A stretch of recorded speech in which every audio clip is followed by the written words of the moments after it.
के भोपाल में सरकारी अस्पताल में आग लगने से जो हादसा हुआ उसने अस्पतालों के आईसीयू वार्ड में बच्चों की सुरक्षा पर गंभीर सवाल खड़े कर दिए हैं। इस हादसे में अभी तक 5 बच्चों की जान जा चुकी है, लेकिन अस्पतालों को ज्यादा सुरक्षित बनाने के बजाय सरकार और विपक्ष सियासी तीर छोड़ रहे हैं।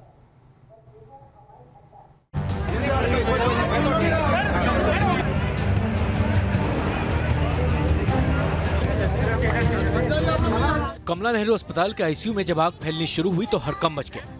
एक एक कर बच्चे दम तोड़ने लगे और अस्पताल के बाहर बच्चों के परिजनों का कोहराम शुरू हो गया।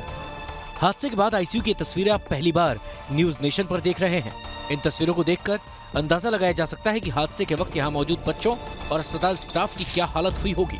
सरकार और अस्पताल प्रशासन इस हादसे के लिए शॉर्ट सर्किट को जिम्मेदार बता रहा है, लेकिन इस सफाई के बाद अस्पतालों में फायर सेफ्टी पर सवाल उठ खड़े हुए हैं। मसलन आग से बचाव के इंतजाम क्यों नहीं थे? आग पर काबू पाने में आखिर देरी क्यों हुई? ऑटोमेटिक हाइड्रेंट खराब क्यों पड़े थे? फ्लोर पर लगे फायर एक्सटिंग्विशर क्यों काम नहीं कर रहे थे?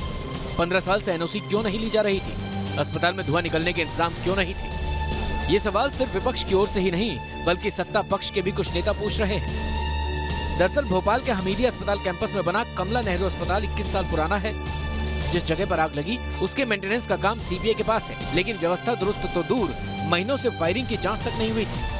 ये स्थिति तब है जब हमीदिया में 7 अक्टूबर को भी स्टोर रूम में आग लगी थी। हैरत की बात यह भी है कि नगर निगम की ओर से कई बार अस्पताल प्रशासन को फायर सिस्टम के बारे में नोटिस दिया जा चुका था। इसके बावजूद लापरवाहियां जारी रही। इस हादसे के बाद सरकार ने हादसे की जांच अतिरिक्त मुख्य सचिव की निगरानी में कराने का ऐलान किया है, ताकि भविष्य में ऐसे हादसे न हो। ये सब जांच का विषय है। मुझे लगता है इस समय पर हम यदि कोई मैं टिप्पणी करूंगा तो वो थोड़ी जल्दबाजी होगी। जांच शुरू हो गई है और जांच के बाद जो भी तथ्य आएंगे उसमें जो दोषी होंगे उन पर कार्रवाई होगी, सख्त कार्रवाई होगी। जो दोषी होंगे उन पर सख्त कार्रवाई होगी और ये भी सुनिश्चित किया जाएगा कि ऐसी घटनाओं की पुनरावृत्ति ना हो, इसके पूरे इंतजाम किए जाए।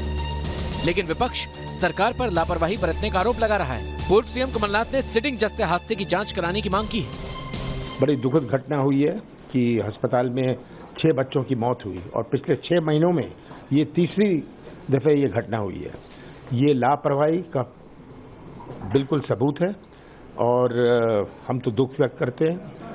साथ ही मांग करते हैं कि हाईकोर्ट जज, एक सिटिंग हाईकोर्ट जज से इंक्वायरी करी जाए। अस्पताल के आईसीयू में बच्चों की कब्रगाह बनने का ये मामला पहला नहीं है। देश के कई राज्यों में अस्पताल में आईसीयू यूनिट में हादसे की खबरें आती रहती हैं। इसके बावजूद सरकारें और प्रशासन कोई सबक लेते नहीं दिखाई देता। भोपाल से शुभम गुप्ता के साथ टीम न्यूज नेशन।